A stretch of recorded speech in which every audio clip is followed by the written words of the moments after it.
Bonjour à tous, bonjour à toutes. Florence Waterloo, énergéticienne, sonothérapeute chez Terre de Reiki à Dour en Belgique. Bienvenue sur ma chaîne. Merci aux nouveaux abonnés, merci aux abonnés depuis toujours et merci à toutes les personnes qui regardent mes vidéos et qui suivent mon évolution, on va dire, sur la chaîne. N'hésitez pas, si vous avez des questions, des commentaires ou des messages à me passer, à me contacter. Je suis disponible.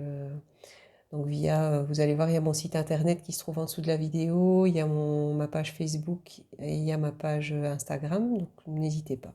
Si vous avez besoin ou envie de me contacter pour différents sujets, je suis présente. Aujourd'hui, je vais faire une vidéo. Excusez ma voix, je suis un petit peu enrouée, mais voilà, c'est pas bien grave, mais ça arrive parfois.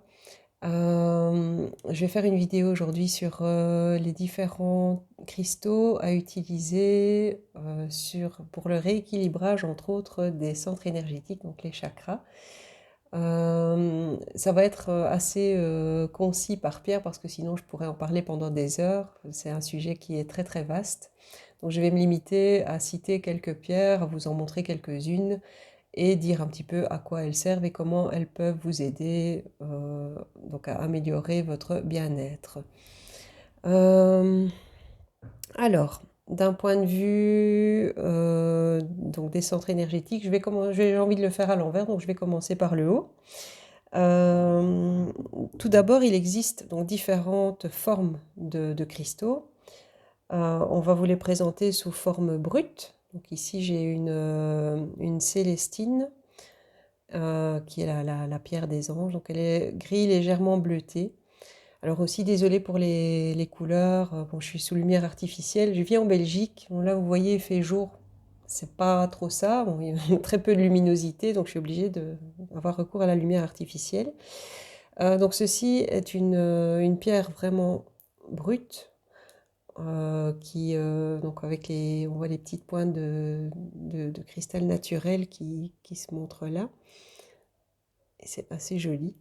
Euh, alors, sous forme de cristal brut, on a ceci, qui est un quartz, cristal de roche. Donc c'est une pointe de cristal brut qui est énorme. J'ai la chance d'en avoir une magnifique ici, qui est bien, bien translucide et il y a différentes facettes. Je ne sais pas si vous les verrez bien, mais il y a différentes facettes. Et voilà, ça c'est une pointe de cristal de roche naturel que j'utilise lors de mes soins. Il y a une autre forme donc de cristal brut qui est plus mat ici, c'est une chrysocole. Donc, vous voyez l'arrière, c'est vraiment une pierre qui est taillée brute. Et ici, elle est bleu-vert, elle est magnifique. Euh, et alors, il y a des pierres plus polies, donc qu'on va trouver sous forme de galets. Bon, celle-ci, c'est une pierre qui est assez connue, qui est la labradorite. On verra pas, mais elle a de très beaux reflets dorés. Ah si, ça y est, je montre. De très beaux reflets dorés. Celle-ci est verte avec des reflets dorés. Elle est splendide. Euh, donc la labradorite, c'est un petit peu la pierre des thérapeutes, donc qui va absorber les énergies négatives et qui va vraiment aider à amener un bon équilibre dans les pièces. Donc ce genre de gros cristaux, vous pouvez les placer dans vos pièces de vie en fonction des besoins recherchés et des énergies recherchées au niveau de vos pièces. Mais je ne vais pas m'attarder là-dessus aujourd'hui, je vais vraiment m'attarder sur les cristaux par rapport au chakra, donc au centre énergétique. Alors en commençant par le chakra couronne, on a l'améthyste qui est une pierre, un cristal donc violet, légèrement translucide, ouais, en fait elle est plus ou moins claire en fonction voilà, de ce qu'on trouve comme qualité de pierre. Alors, l'améthyste est une pierre qui va travailler donc sur la partie supérieure du cerveau, entre autres, du cortex cérébral, qui va travailler d'un point de vue émotionnel et de votre santé. Ça va travailler sur une meilleure compréhension, une meilleure capacité de sommeil parce que ça va apaiser les pensées envahissantes. Ça va travailler sur aussi votre esprit de synthèse, sur votre spiritualité, sur vos connexions avec le tout. Sur votre imagination, ça peut aider à un éveil de conscience. Donc c'est une pierre qui est vraiment que j'aime beaucoup. D'un point de vue physique, ça va travailler aussi sur les maux de tête, les migraines. En deuxième pierre, vous pouvez utiliser en équivalent plus ou moins la charoïte. Charoïte est plus mate. Moi ici, j'en ai pas sur moi, mais enfin j'en ai pas avec moi. C'est une pierre qui est plus mate, qui va se trouver plus souvent de manière brute, avec des inclusions noires à l'intérieur. Et elle est moins translucide, d'ailleurs souvent elle ne l'est pas du tout, que l'améthyste. Donc la charoïte ou l'améthyste vont aider au niveau supérieur. Au niveau du chakra couronne, dans sa globalité, vous pouvez utiliser le quartz. Donc je vous ai montré la pointe de cristal brut tout à l'heure. Ici j'ai un galet qui est vraiment transparent. Donc c'est du cristal de roche ou quartz, qui là aussi va travailler d'un point de vue supérieur. Le quartz a la propriété aussi de renforcer les bienfaits apportés par les autres cristaux. Donc si vous portez une pierre, vous pouvez porter du quartz en même temps. Ça va aider vraiment à renforcer l'effet de l'autre cristal. Alors, au niveau du chakra du troisième œil, donc le sixième chakra, va travailler plus donc, au niveau du front, chakra frontal. Là, ça va vous aider à l'autoréflexion, à la clairvoyance, à l'équilibre intérieur, à l'imagination, à l'intuition. C'est vraiment une pierre qui va éclaircir vos idées, ouvrir votre esprit, vous aider à la compréhension de vos rêves, ouvrir vos facultés psychiques. Donc ces pierres qu'on peut utiliser au niveau du chakra coronal sont le lapis lazuli. Lapis lazuli, c'est bleu marine avec des inclusions blanches et dorées qui sont en fait du cuivre. Et donc cette pierre-là est vraiment très très intéressante pour le travail là-dessus. Et alors j'ai à côté de ça, on voit vraiment pas bien les couleurs, je suis désolée, la sodalite, excusez-moi, trou de mémoire.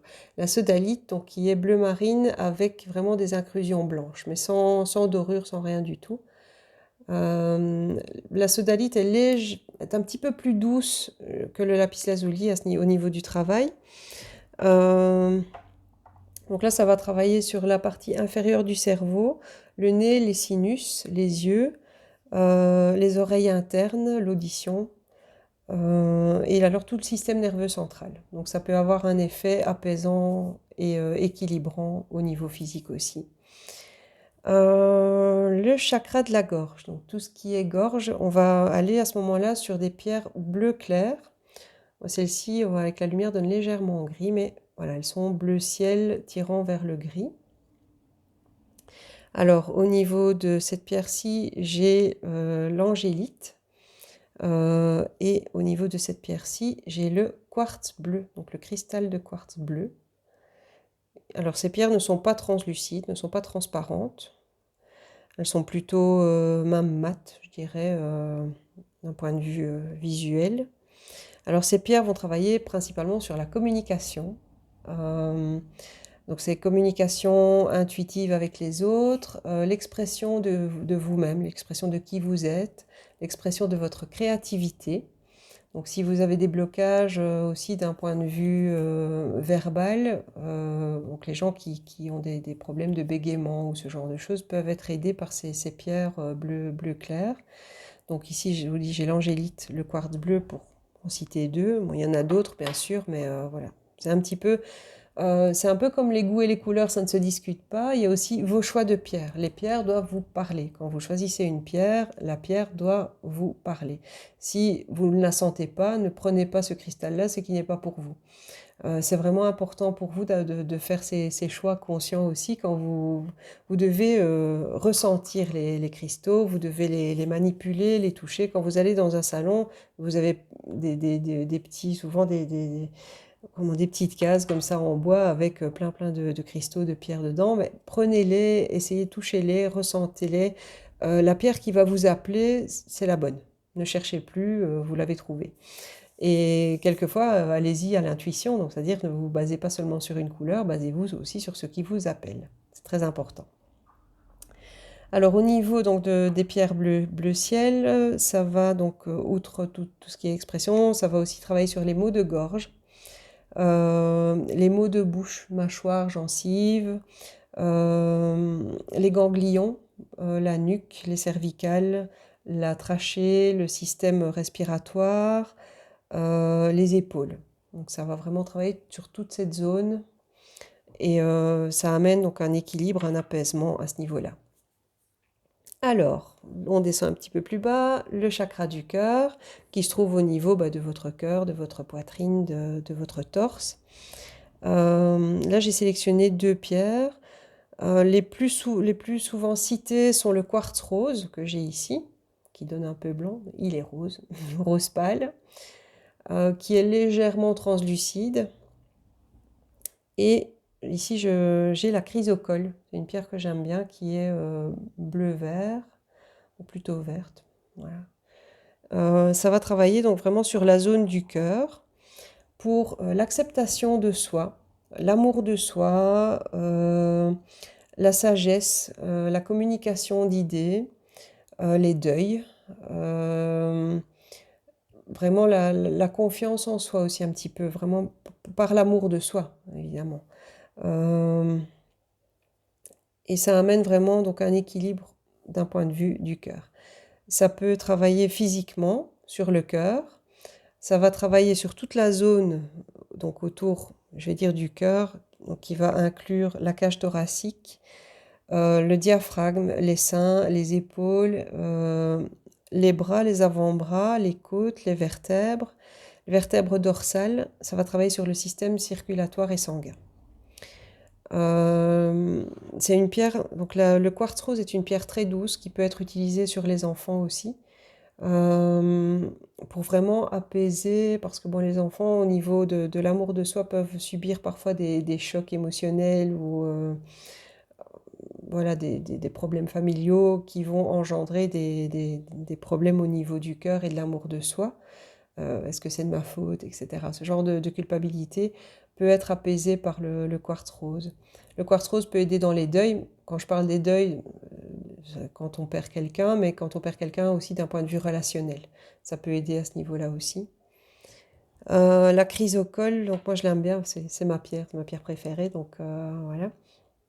C'est une pierre qui va aider aussi d'un point de vue physique global, qui va vraiment amener un mieux-être global et c'est une pierre de guérison vraiment pure et dure, donc c'est vraiment quelque chose, une pierre qui va vraiment aider à partir du cœur à guérir tout le corps en gros. Et donc ça aide vraiment d'un point de vue global. Je n'ai pas cité la malachite, je n'en ai pas ici, donc il y a une pierre verte avec souvent un ligné dedans. Elle se trouve sous forme brute ou sous forme de galet. Et là, elle travaille aussi très fort d'un point de vue des articulations. Donc, en passant aussi par le cœur et la circulation, elle va travailler sur les articulations et va aider sur les douleurs corporelles, les douleurs physiques. Donc, un peu comme la chrysocole. Alors, on passe au chakra du plexus solaire, donc qui va se trouver au niveau de l'estomac. Donc enfin évidemment du plexus. Donc le chakra qui va être de couleur jaune à ce moment-là et qui va m'amener à des pierres un peu jaunâtres. Donc j'ai la citrine qui est translucide et légèrement jaunâtre. Elle peut être trouvée sous forme aussi un peu opaque, jaune et blanc. Ça dépend un petit peu de ce qu'on trouve. Moi j'aime bien sous cette forme-là. Attention qu'il existe beaucoup de fausses citrines qui est de l'améthyste chauffé, parce que quand on chauffe l'améthyste, on peut obtenir une forme de citrine, mais en fait qui est de l'améthyste chauffé, qui n'a pas du tout les mêmes propriétés. Donc faites attention quand vous sélectionnez vos pierres, c'est pas toujours évident de discerner la vraie de la fausse. La citrine est assez dure comme pierre, donc voilà, comme ça vous aurez une idée un petit peu de... Mais c'est vrai que c'est délicat de faire les différences entre les vraies et les fausses. Et j'ai aussi sélectionné l'ambre. L'ambre qui va être une forme de résine. Enfin, c'est une pierre un peu résineuse, donc qui va pas être au toucher, elle est un petit peu caoutchouteuse presque. Voilà, on peut ressentir quelque chose, un peu de résistance comme ça. Elle n'est pas très très dure et oui, c'est vraiment résineux comme pierre. Et donc c'est un cristal qui va être translucide, souvent jaune, jaune orangé, avec des inclusions végétales dedans. On peut retrouver des petites inclusions brunes comme ça à l'intérieur.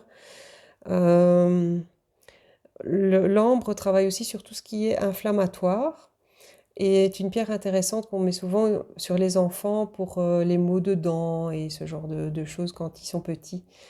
Ça les aide à mieux dormir, à avoir des nuits plus paisibles parce que ça apaise leur douleur physique. Quand les dents poussent, ça fait atrocement mal, donc on sait que ça peut aider. Alors, au niveau de la citrine, ça va travailler sur l'estime de soi, le pouvoir personnel, la volonté, le contrôle émotionnel, et c'est le centre physique, donc ça va travailler sur un petit peu l'ensemble de tout, le rayonnement, je vais dire. Le fait que ce soit un petit peu jaune, ça évoque le soleil, donc ça va apporter une espèce de rayonnement. D'un point de vue physique, ça va travailler sur l'estomac, le foie, la vésicule biliaire, l'intestin grêle, la rate et la partie arrière de la colonne vertébrale. C'est assez intéressant parce que c'est vrai que ça travaille sur tout ce qui est inflammatoire et c'est une pierre qui, je vous dis, qui reste assez douce mais qui est très très importante pour tout ce qui est la confiance en soi, l'amour de soi, mais là, dans le sens la confiance en soi. Ensuite, donc le chakra sacré qui lui va être dans les couleurs orange, qui va se trouver 3 doigts en dessous de votre nombril, plus ou moins. Donc c'est vraiment toute cette zone-là. Là, ça va travailler sur les émotions, la sexualité, les désirs, la créativité, la vitalité, la joie. C'est tout ce qui doit être amusant, joli, créatif. Donc là, j'ai sélectionné 2 pierres qui sont la cornaline. Alors la cornaline, elle est orange. Elle peut aller d'un orange très clair, un petit peu blanchâtre, à un orange très foncé. Ici, j'ai une pierre qui contient les deux, donc c'est assez intéressant. Avec des petites inclusions aussi brunes, blanches. Voilà. Elle est très jolie. Elle est très douce comme pierre. Et j'ai sélectionné aussi la calcite orange, qui est une pierre légèrement orangée, qui est opaque, et qui est aussi qui a un petit peu des propriétés comme si elle était soluble. C'est une pierre qu'on dirait on touche un peu du savon, comme ça, c'est assez étrange. Et une petite résistance un peu aussi caoutchouteuse, comme ça, quelque chose qui accroche un peu, mais voilà, donc ça c'est la calcite orange. Donc qui travaille vraiment sur le chakra sacré. D'un point de vue physique, ça va travailler sur tout l'appareil génital, ça va travailler sur l'appareil urinaire, sur le côlon, les vertèbres lombaires, le bassin, le sacrum. Ça va vraiment travailler, je vous dis, donc sur les émotions, la sexualité, les désirs, la créativité, la vitalité, le bien-être. Voilà, c'est aussi une forme de joie parce que quand on est créatif, on a ce côté enfant qui revient. Bon, évidemment, l'enfant est porté à ce niveau-là, donc c'est vraiment ce côté-là.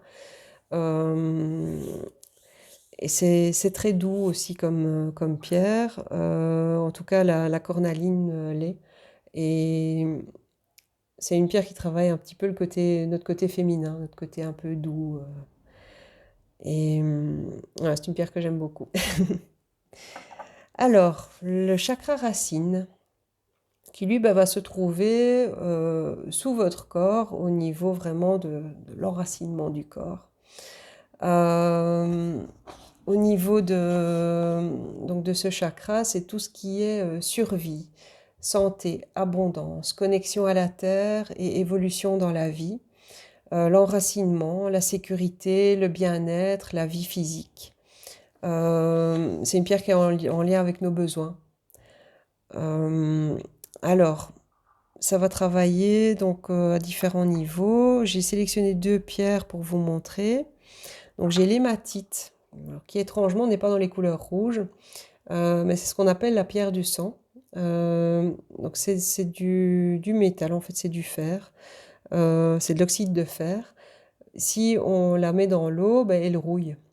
Donc ça va émettre à ce moment-là un liquide un peu de couleur rouille, couleur rouge, quoi. Et donc si vous la mettez dans l'eau, n'oubliez pas de bien la sécher parce que c'est du fer, donc ça rouille. J'ai sélectionné aussi le grenat. Donc ici j'ai un grenat brut, enfin pardon, un grenat lissé sous forme de galet. Donc c'est pas vraiment le grenat que vous pouvez retrouver sous forme de pierre, parce que quelquefois on le vend sous forme de gemme sur des bijoux et tout ça. Moi ici elle est vraiment en forme de galet, donc opaque, rouge, virant un petit peu vers le noir, le marron, le noir, mais elle est vraiment rouge très très foncé. Qu'est-ce que j'ai d'autre? Ici, on peut utiliser aussi l'obsidienne noire. Donc, c'est vraiment une pierre noire qui va vraiment travailler plus à ce moment-là sur la protection. Alors, au niveau donc du grenat et de l'hématite, ça va travailler sur donc la colonne vertébrale, le bas de la colonne et l'ensemble un peu de la colonne, parce que comme on travaille sur l'enracinement, ça va venir travailler sur l'ensemble. Tout ce qui est les os, les jambes, les pieds, partie basse des organes et le système immunitaire, parce que ce sont des pierres qui vont travailler sur le système sanguin, le sang, la qualité du sang en général. Alors toutes ces pierres, je vous déconseille de les utiliser toutes ensemble. Pourquoi? C'est comme si vous connectiez ensemble tous les appareils électroménagers de votre maison. Allez voir au compteur ce que ça donne au niveau du compteur électrique, ça va pas bien se passer. Ça va donner à peu près la même chose si vous utilisez toutes ces pierres en même temps. Vous risquez le court-circuit, donc vous n'allez pas être bien, ça va faire un effet inversé, un effet néfaste. Donc quand je vois les gens qui se baladent avec les bracelets, c'est très joli, les bracelets des 7 chakras, etc. Bon, les pierres sont petites, mais malgré tout, elles font leur effet. Moi, je conseille pas trop. Je conseille plus de travailler avec une couleur de manière ponctuelle, histoire d'avoir un équilibre global, mais un peu à la fois, pour ne pas brusquer votre corps. C'est important parce que, je vous dis, pour éviter un peu l'effet court-circuit, l'effet de nervosité et tout ce qui va avec, c'est pas génial à ce niveau-là. Donc vraiment, venez chercher la pierre qui vous convient. Quand vous allez dans un magasin, donc quelqu'un qui va vendre des cristaux, des pierres, regardez ce qui vous appelle. Écoutez votre corps, c'est très important, écoutez-vous. Et sélectionnez la pierre dont vous avez besoin au moment où vous allez la chercher. Après, si vous ressentez certains déséquilibres physiques, rien ne vous empêche d'aller chercher la pierre qui correspond à votre déséquilibre physique, donc au niveau du corps, comme je vous ai montré aujourd'hui. C'est pas trop mal. Bon, après, toutes les informations se retrouvent sur des sites internet. Chaque pierre, chaque cristal a ses propriétés bien à lui. Ici, je les ai utilisés dans un ensemble un peu plus général, un peu plus global, au point de vue donc, des rééquilibrages de chakras, donc des centres énergétiques du corps. N'hésitez pas à prendre vos renseignements. Si vous avez besoin de renseignements, je peux vous renseigner à ce niveau-là aussi. Mais bon, je vous dis, mes vidéos restent assez courtes, donc je suis obligée de garder ce format-là parce que j'ai l'envie de garder ce format-là, et puis ça aide d'un point de vue général. Mais n'hésitez pas, il existe des milliers de pierres, et il faut vraiment trouver ce qui vous convient à vous, ce qui vous parle. Donc écoutez votre corps, écoutez-vous, et prenez soin de vous. Voilà, je vous embrasse, et je vous dis à très bientôt dans la prochaine vidéo. Au revoir. Prenez soin de vous. Au revoir.